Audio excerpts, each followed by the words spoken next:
The Joe Rogan Experience. So I wanted to talk to you about this cloning and the rewilding of the mammoths and all of that stuff. I'm going to Colossal tomorrow to learn a little bit more about it myself. Explain Colossal. Yeah, so Colossal Biosciences is this, if you ask me, incredible company, and they are, by their own declaration, a de-extinction company. So it's this guy, Ben Lamb, and he's got George Church, who's a world-leading cellular scientist. I don't know the specifics, of de-extinction and cloning and CRISPR and so on and so forth. And they've come together and raised a ton of money, and they are de-extincting animals. And the science is there. Like, it's done. All it took was the money, basically, behind it. And they've put together this incredible Rolodex of scientists and people, and it's real-life Jurassic Park with purpose. Where are they going to put them? So there's a couple different things going on. So the first one they're working on is the woolly mammoth, right? And this isn't just for fun. This has real, important conservation implications, which is really fascinating. But they are planning on starting with, I think, 100 mammoths and putting them in this place called not Pleistocene Park, something like that. This park in Siberia that they've been doing this experiment on as to what happens when you add megafauna back into the Arctic tundra to offset carbon emissions. Wow. And so they're using what DNA? They're using elephant DNA and mixing it with something else? So it's Indian elephant is the closest living relative to the woolly mammoth. And what does an Indian elephant look like? Is it similar to an elephant? Yeah, it's a smaller. So African elephants are bigger. They have the really big ears. Right. Indian elephants are typically the ones you'd see at the circus, with the pink in the ears, the smaller triangular shaped ears. So just a different species of elephant.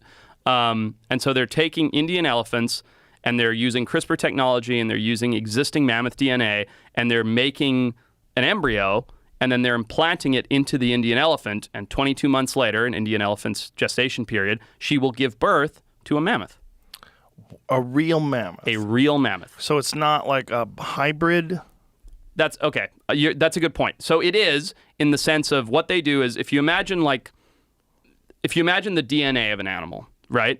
And then you imagine the fragments that are broken out of it, right? What they're doing is they're taking that DNA of and I don't understand the cellular side of it very well. This is just my base level understanding of it. I can talk about the conservation side of it, but they're taking that double helix, that DNA, and all those pieces that are missing from the mammoth, they're putting in Indian elephant pieces. So you end up with an animal that is physically and morphologically identical to a mammoth, but has used all of the DNA from the closest living relatives in order to get there. Phew. Boy. And this process, how long does this take? So I think they've been going for about 5 years on the science, but the science of de-extinction and cloning, I mean, you remember Dolly the sheep, right? That was like a known thing. So that's been going on for a long time. Well, you can get your cat cloned. Exactly. Or your dog cloned. Exactly. For like $20,000, you can clone your dog. Yeah. So it's kind of creepy. It is. It's bizarre. But the point is the science has been there for a while. There just hasn't really been the funding or the motivation for it. But what I think so fascinating, the reason I'm so emotionally invested in it, is the conservation implications that it has. Because what this company is ultimately doing is rewilding species that humans have removed. And that's going to, in theory, in a lot of places, sort of fix the offset, the imbalance of the ecosystem. That's interesting. That's really interesting. There's a lot of debate about whether or not humans killed off the woolly mammoth, though, isn't there? I think there is. Yeah, I think there is. And I can't really speak on that. But I do know that when the mammoths disappeared, so the Arctic used to be like the savannas of Africa. It used to be big grasslands, right? It wasn't all covered in trees and things. And that's a recent adaptation since the mammoths went away 10, 20,000 years ago. And so that's what's happened is the permafrost up there is melting pretty rapidly, right? Underneath that permafrost is like 1.5 trillion tons of carbon. And once that carbon enters the atmosphere, it heats things up like crazy. So by removing those mammoths, and I can explain why the mammoths keep it colder, but by removing those mammoths, it's allowing that permafrost to melt much quicker and release more carbon. So the idea from like a financial standpoint of how they make money is the carbon offset of putting mammoths back into the environment. How do they make it colder?